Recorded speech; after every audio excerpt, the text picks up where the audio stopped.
Hi everyone, this is Yonal versus Daniel, played on the 16th of February. So d4, d5, c3, c3, what? As I keep mentioning, as white, you really want to be pushing for advantage. I mean, there's nothing wrong with this move. I mean, you're not going to lose the game because of it. You're just not putting black under any pressure. And, I think white should be trying to put black under pressure. I much prefer something like c4 and some sort of Queen's Gambit type, Queen's Gambit, and just immediately putting pressure on the center. So with c3, I mean, you're going to set up a nice safe system for yourself, but your chances of winning are diminished. Now black played knight c6. No, I don't think the knight belongs there, to be honest. Yeah, I mean, all white has to do here now is play knight f3 and guard e5 and stop black from playing e5. And this knight is kind of a bit silly. It can't go to b4. It can't take the pawn. It can't go to e5. It's just not a very good knight. I think in these queen pawn openings, the knight's much better placed on d7, where it can back up the other knight on f6. And from d7, from square d7, square d7, it actually helps a c5 push and an e5 push. From c6, all you're helping is e5, and you're actually getting in the way of c5, and the knight really doesn't have much of a future. Okay, white now played e3. Oh no. Now, I mean, one of the things that you got to know about the opening in chess, in fact, all of chess, is it's usually a fight over center squares. In this particular case, the fight is over the square e5. Black wants to own e5, white wants to own e5. By playing e3, you're just letting your opponent, get the square e5 for himself. Yeah, and black has just won the fight for the center square. If these get swapped off, black owns the center. If they don't get swapped off, well, black is still doing very well. If you think about it like this, black has a pawn here, so he controls this square. The pawn also controls that square. And now he's got a pawn sitting on there. He's got control of 3 of the center squares, and white's only got control of 1 of the center squares. Whereas with a move like knight f3 instead, both players are sharing the center, in that white has control of this square, and black has control of this square and that square. And that's usually what happens in the opening, is you both kind of just share the center, and you just end up fighting over 1 square. E3 is particularly, I don't really like it too much from the point of view also of the fact that you're blocking your own bishop in. Now, this is something that black often has to do purely to maintain a pawn in the center. He often ends up finding himself with his bishop trapped in, both in the Queen's Gambit and the French defense. Whereas this is something that white doesn't have to worry about. Going first means that you can actually do things like bishop f4 before playing e3 and get your bishop outside the pawn chain. There's no danger, and there's particularly no danger in this situation because this pawn has been blocked and the queen can't go to b6 to harass this pawn and actually punish you for bringing your bishop out.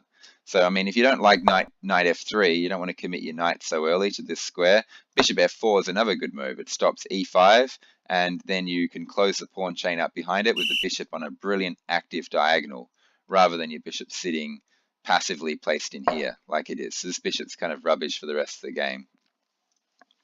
The only exception to all the stuff I'm talking about is if you actually had have played a reverse Stonewall Dutch. If you had to put this here, for instance, in which case the bishop will get trapped in. I don't recommend the reverse Stonewall Dutch unless you're playing against a computer. It's actually a very good opening against a computer, but it doesn't really push for advantage. Okay, so, e3 was played. Black, well done to Daniel. He played e5 and is now fighting for that center square. Now here white played, c4. The pawn's already moved to c3, and now it's moving again. This is just basically a waste of a move. If the pawn wanted to go to c4, it should have gone there in the first place. You should have played it on move 2. After d5, play c4 straight away. Playing it to c3 and then to c4 a bit later on is clearly just throwing away a whole move and saying, black, you go first.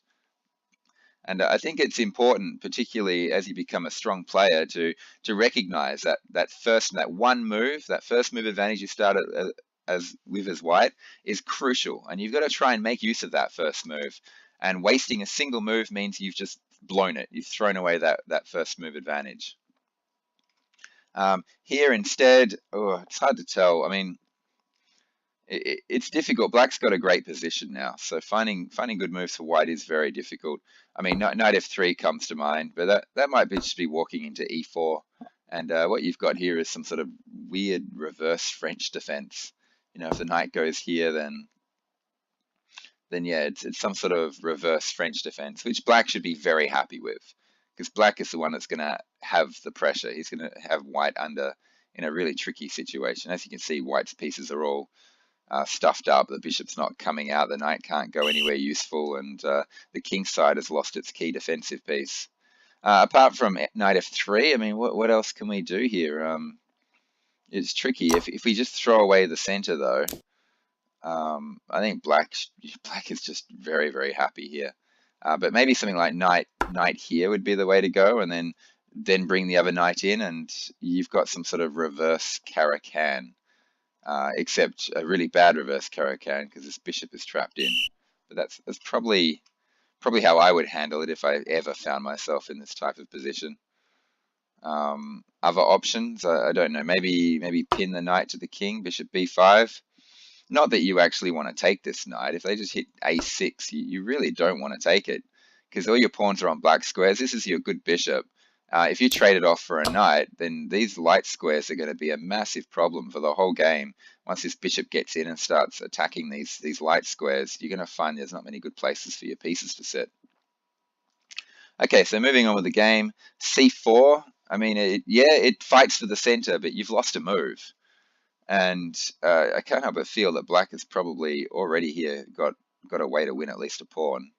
Just trying to think of how he can do this. Yeah, something like taking here, for instance, and then taking here, and both the queen and the knight are attacking this pawn, and it's very hard to see what you can do. You know, if you take this back, for instance, you just lose this pawn straight away. Maybe with the queen. New variation. There we go. Yeah, so you've at least just lost a pawn straight out. After taking, white will have to play this and hope that they can get the pawn back later on, which they probably will be able to do. I don't know, a move like bishop e6 stops d5 and protects the pawn at the same time. White will probably win this pawn back, but how much time will he lose trying to take it? His entire queen side is undeveloped. Black's got 2 pieces out, white's only got 1. Okay, so after c4, knight f6 was played, and you know that looks decent as well. Just develop the knight, get the king side developed, protect the center. There could be a mass swap off of these center pawns in a moment, but I think the big swap off is going to help black because black has got a massive lead in development.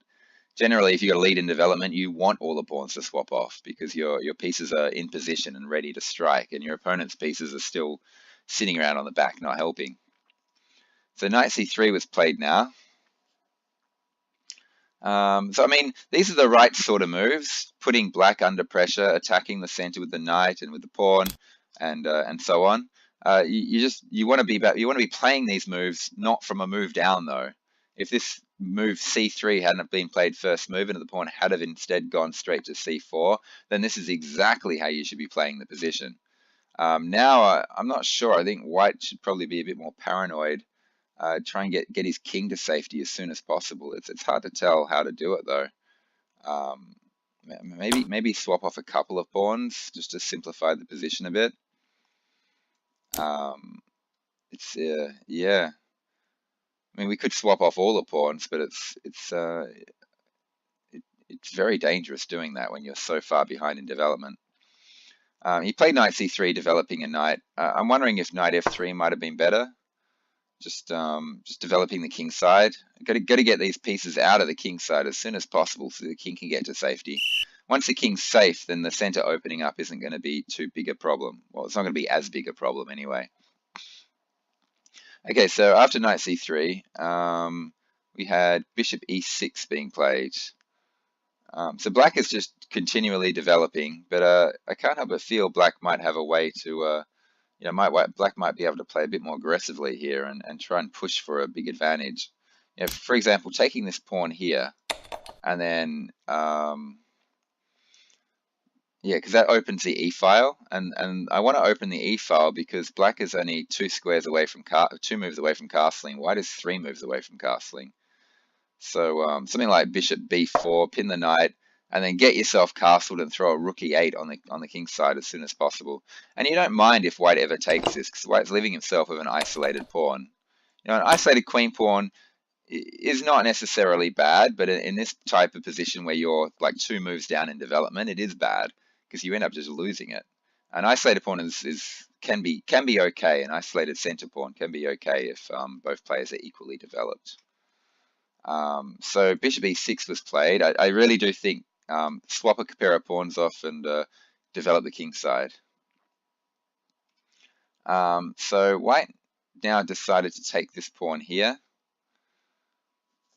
This is pretty much forcing all the pawns off, which I think is to black's advantage. Because after takes here, you really have to take here, or you're going to lose something. Maybe sack it, but there's 1, 2, 3 pieces attacking it. And yeah, knight takes. Black's position's looking pretty great to me, if you ask me. White's decided to just trade off some pieces. Bishop takes or queen takes is the question. Looking at the engine, it kind of rates them both equally. My first thought was bishop takes. It's not what was played. Queen takes was played, but I really want to keep the queens on for a bit longer because look at white's development. Starting square, starting square, starting square, king in the middle. And this bishop b4 check is going to be pretty annoying to deal with. Yeah, I think bishop takes is a bit better. Queen takes is what was played. And white should probably just trade these queens off, I think. It's just too hard to play the position with your king wide open like this and queen still on the board. That's why I was suggesting that black probably shouldn't swap the queens off. Get the knight. No, that loses a pawn. This is just horrible. Can't develop this bishop because this is en prise. So yeah, white's got some massive problems to deal with here. How do you deal with this issue? So maybe swapping queens off wasn't so good after all, because it's just too hard to undo your position. Maybe something like f3.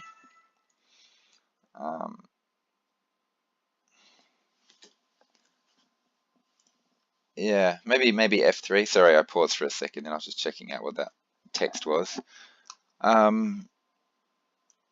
F3 maybe. The idea is that it bluntens the bishop, it threatens to throw a pawn in the middle, and now you can develop your bishop and your knight. And the king probably wants to just sit on f2. For example, if bishop b4 check, king f2, and black's got brilliant development, but without a queen, maybe white can just slowly develop and unravel his position and actually get out of this mess. I mean, castle's long, putting the rook on the same line here, it is actually very hard to fix this position. It's very difficult. You'd want to be playing something like bishop e2 and then going knight h3 and trying to get your rook on the d file.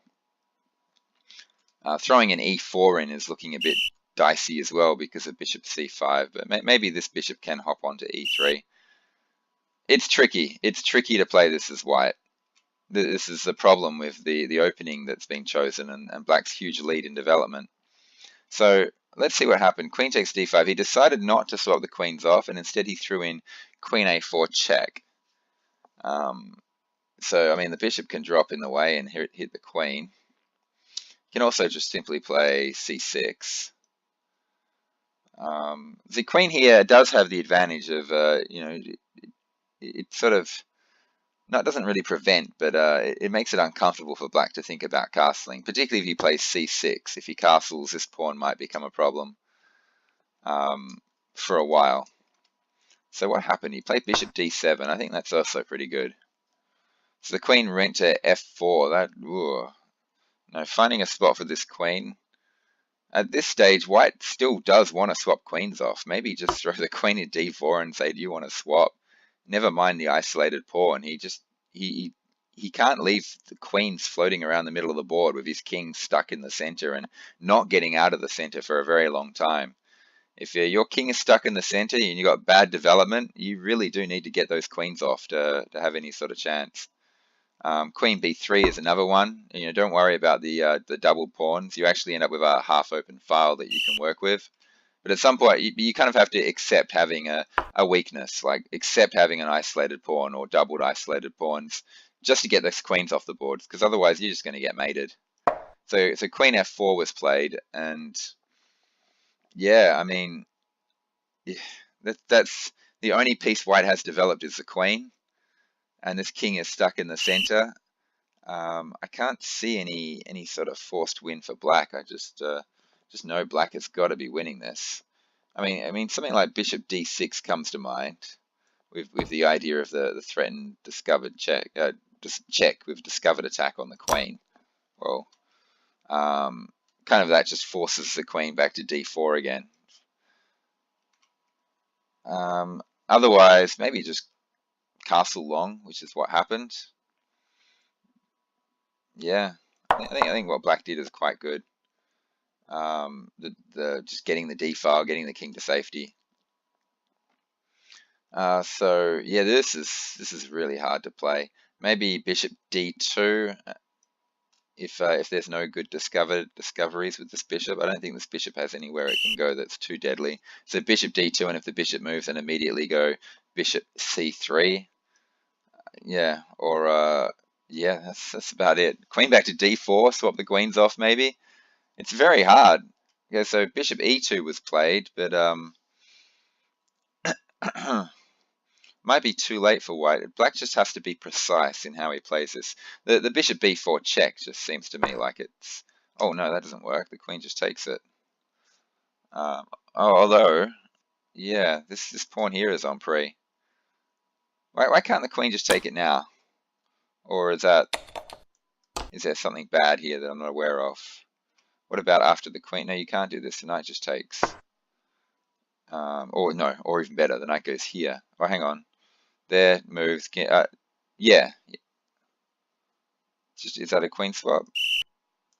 Oh no, because if the king moves this way, then the queen can go there. And if the king goes here, the queen can take the pawn check. Oh, this is devastating. Yeah, bang, and then this can fall next move. There's nothing that can be done about it. So bishop f3 is terrible. But white's forced to take here, and then black can just grab the rook if he wants, or he can throw this check in first, and then grab the rook next move. Or if bishop d2, you can probably just take the bishop, and then grab the rook. Maybe the bishop check isn't even needed.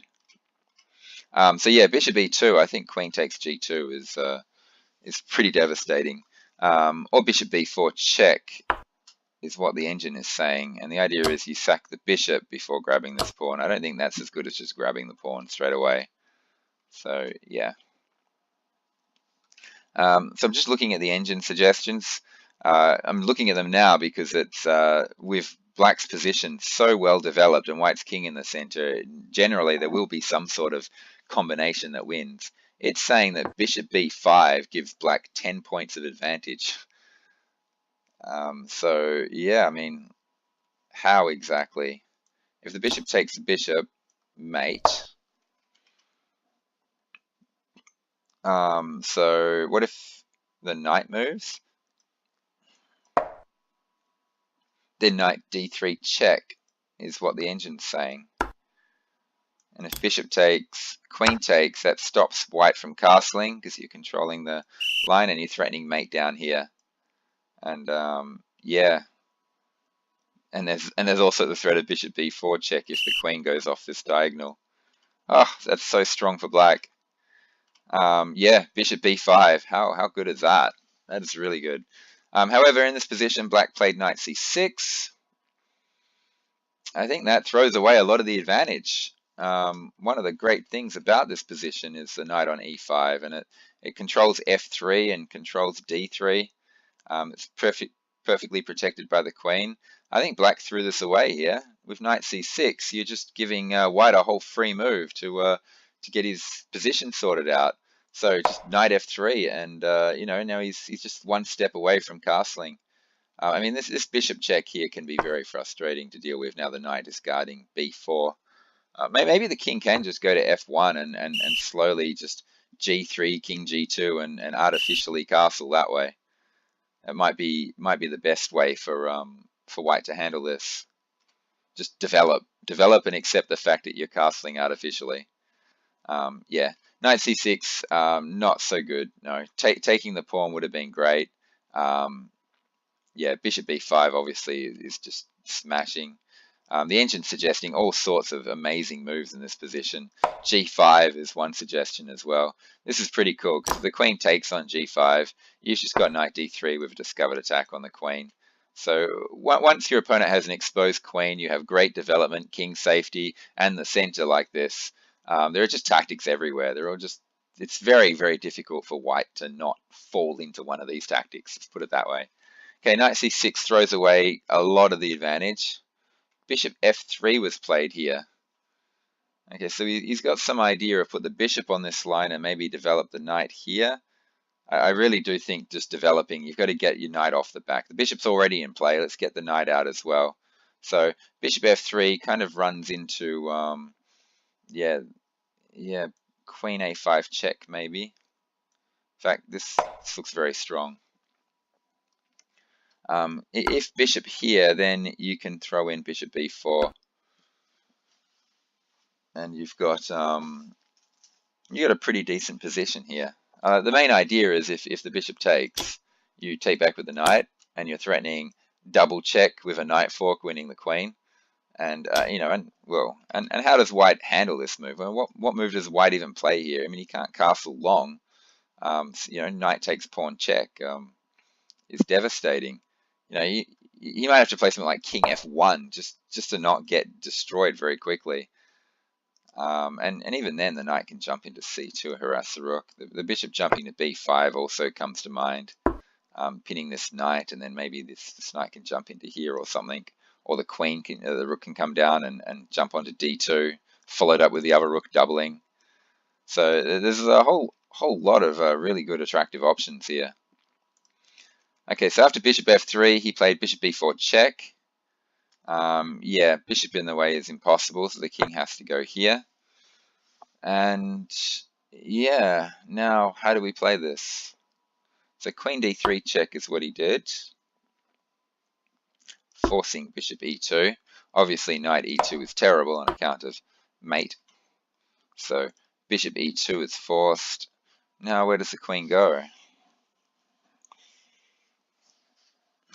Queen c2 maybe. Keeps an eye on this and that and that. And, you know, there might be ideas of the bishop getting out of the way and the rook coming down. Maybe even sacrificing for this bishop to set up mates and things like that. Was queen d3? Yeah, queen d3 was necessary. Okay, so queen d3, bishop e2. So then he's gone queen f5, and that just lets the swap off of queens happen, which just allows white straight back into the game.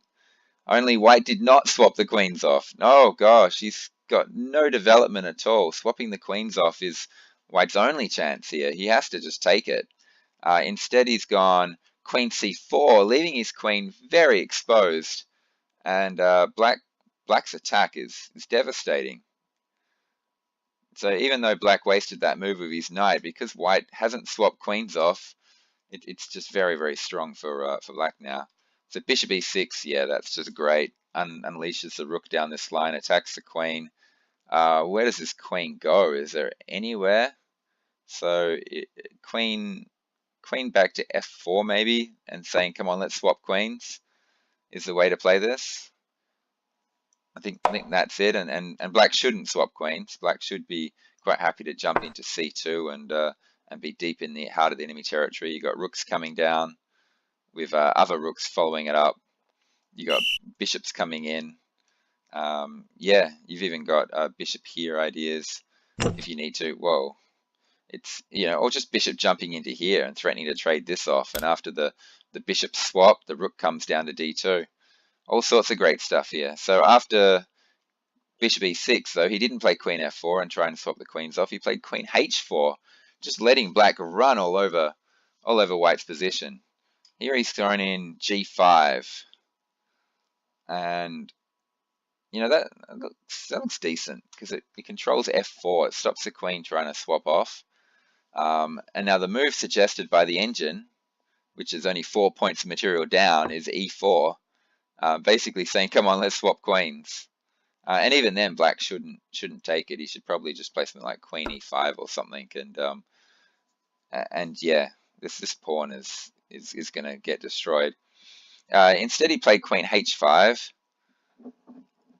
And once again, the engine's loving this idea of throwing the bishop into the queen into c2. It's not what black did though. Black went bishop c4. What? What? Huh? What? That's just. Oh no. Oh, yuck. Okay, so black is smashing white in this position here. You know, just go down the engine moves. Queen c2 is crushing. Queen e4 is crushing. Rook hg8 is crushing. Knight back to e5, crushing. Rook to d5. Just about everything is really, really strong. Even f6 is very, very strong for black. And he's just gone and thrown away a whole bishop for nothing. And now white is just winning. White just takes it, and white is now a whole piece up. It's a bit tricky because he still has to get developed. So black is still got great chances based on the fact that white has to be so incredibly careful with all the tactics and checkmates that are going to be appearing. But looking at black's next move, I can see why he made the blunder. It seems like his idea was something along the lines of throwing this rook down here, check, hoping for king here, check, followed by a lovely rook e1 mate. So what he was doing with this bishop move, it makes sense now why he did it. He thought, oh, deflection sacrifice. I'll deflect the bishop away, check, king there, beautiful mate to win the game. Just one tiny little problem. After bishop takes rook here, this queen probably got forgotten about, takes the rook. So black has sacrificed a bishop and a rook, chasing a combination that looked really nice and pretty, but unfortunately it doesn't work. I think maybe that was just the blunder there, and that explains the previous move's blunder. After this is just an easy win for white. I don't see how black can get back into this. He played knight e5, attacking the bishop. The queen went to b3, defending it. The knight then went to g4, trying to get a checkmate off on f2 here. White saw it and just played f3. The rook jumped onto the d file, but this bishop's on pre. Maybe the bishop should get off pre. Like, this knight's not on pre because it's pinned. Oh. So maybe the bishop just needs to go to like c5 or d6 or something. Why is c5 bad? I don't know. Maybe or c5 or d6, something like that. So yeah, just get off pre and then get the rook on the open file, and maybe you can, or get it onto the e file, the half open e file, and maybe using these 4 developed pieces you can actually generate an attack and get a win here before white has a chance to develop his army. Instead, he left his bishop in danger and threw rook d8 in, just throwing away a whole nother piece. Or does he? I mean, was there a trick here? If takes, what's the idea? Like rook d1 doesn't seem to do anything. The king just goes here, and queen c2 is just easily answered by bishop here now because the queen is guarding here. But maybe that's what he was thinking. Optical illusion. He forgot about the fact that the queen would be guarding d2 when it took the bishop. So that's probably why he offered a free bishop, thinking, aha, look at this, check here, queen there, and once your bishop drops in the way, checkmate. You know, but unfortunately the queen guards everything. So it looks like black has just suffered from a few common optical illusions when calculating. Yeah, very, very clever ideas, trying to get the right sort of tactics to work. Just the calculation optical illusions have messed him up pretty badly. So rook d8. So white didn't even take the bishop. White took on f7, which is still winning. Black then went rook d3 with the idea of you know, trying to chase this queen out of here, and maybe once the queen, takes the bishop, still trying to do the same tactic, which doesn't work, unfortunately, because the queen will be guarding d2. But yeah, unfortunately, there was a bigger issue. Bishop e6, forking the king and the queen. And after king moves, bishop takes queen. Whoops. Rook takes. Yeah, king moves, bishop takes, queen, rook takes, pawn takes rook. At the end, white's just won a whole extra rook out of all that, and white will just be winning easily. So at this point, black decided at this point just to resign. It was actually quite a short game, but as you can see, there was a lot in it, a heck of a lot, and